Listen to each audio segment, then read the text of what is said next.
I was about this close to making a big mistake that could have killed my indie game. Just to give you some quick context, I am currently working on a platform that's about traveling between the real world and a world full of AI slop, but more on that later. So recently I have been focusing all my energies on level design, researching level design, looking up YouTube tutorials on how to make great levels, when I stumbled across this video by Lost Relic Games. And in this video, he talked about something that nearly stopped me in my tracks. The biggest mistake I made was designing levels and level flow prior to locking down my various systems. And by systems, I mean enemy types, NPCs, elevators, teleporters, anything that can have an influence and impact on the player. I thought I would create all the levels and then I would drop in all the different components and enemies, like seasoning a dish, a locked door there, an enemy there, and just kind of move things around to make it fit. Intuitively, it's easy to believe the structure should come first. You build a house and then people move into that house. But what if those people have special requirements or needs? Living in that house could suddenly become very impractical. So in those cases, it's better to build a custom-made house for those inhabitants. And it was after watching that video that I began to realize I was in danger of making the same mistake.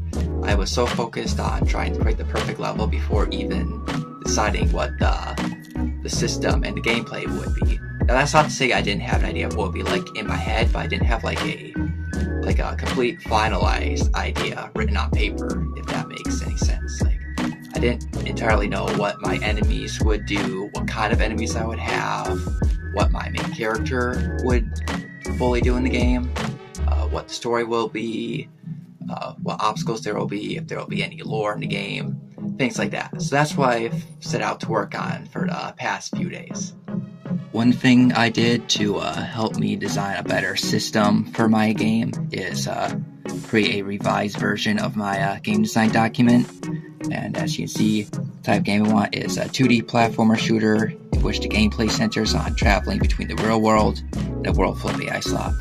Now the real world will be hand-drawn and animated on paper, and I'm going to try to take pictures of those hand-animated sprites and art, and then try to put it into GDevelop, which is the engine I'm using.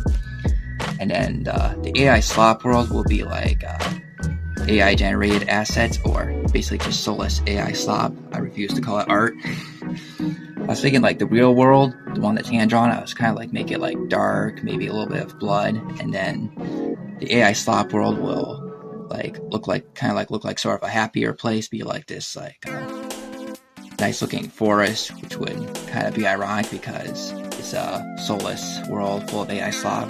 Kind of my own little joke on AI art.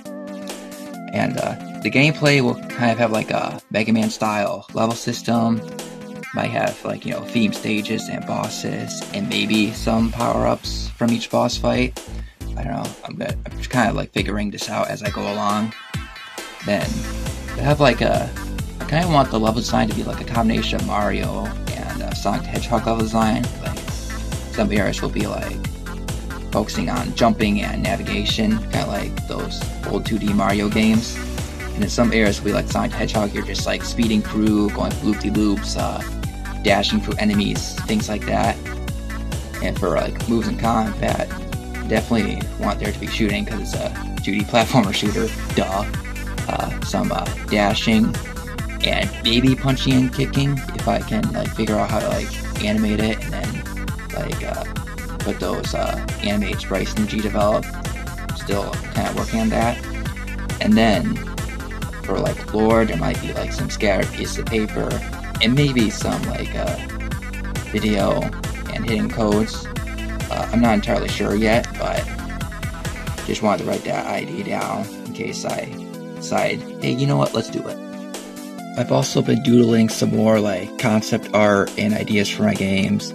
These are kind of the basic move sets I'm thinking of adding to my game. You're shooting, horizontal dash kick, and the horizontal dash right there.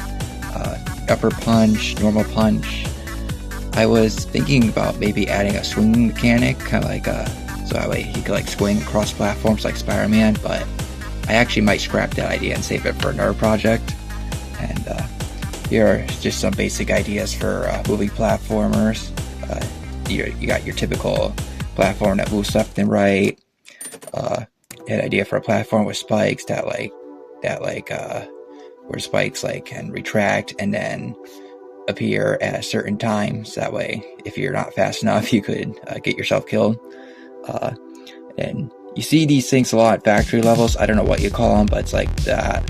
It's like this platformer where where the floor just spins around and round, and you have to keep moving from falling off.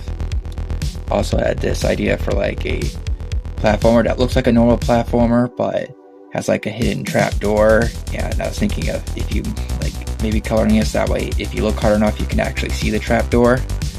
And these are some ideas for obstacles, an enemy mounting a turret gun. And this idea for little guns that would be mounted to the ceiling and then follow the player, trying to shoot at him. It's just a normal turret that just stays in one place and shoots at you, kind of like the bullet bill cannons from Super Mario Bros. Then I had this idea for a little it's a gun or cannon that just slowly moves up and down, continuously shooting. I thought that might be a cool idea. Anyways, those are some of the basic ideas that I've got so far for my game. And as you can see here, I already figured out how to add jump dash to my gameplay. There is one major issue I'm currently having with my game. So when I have my game transition from the quote-unquote real world to the AI slop world, every time it transitions to that part of the level, the main character shrinks and then just disappears from the screen. Here, I'll show you what I mean.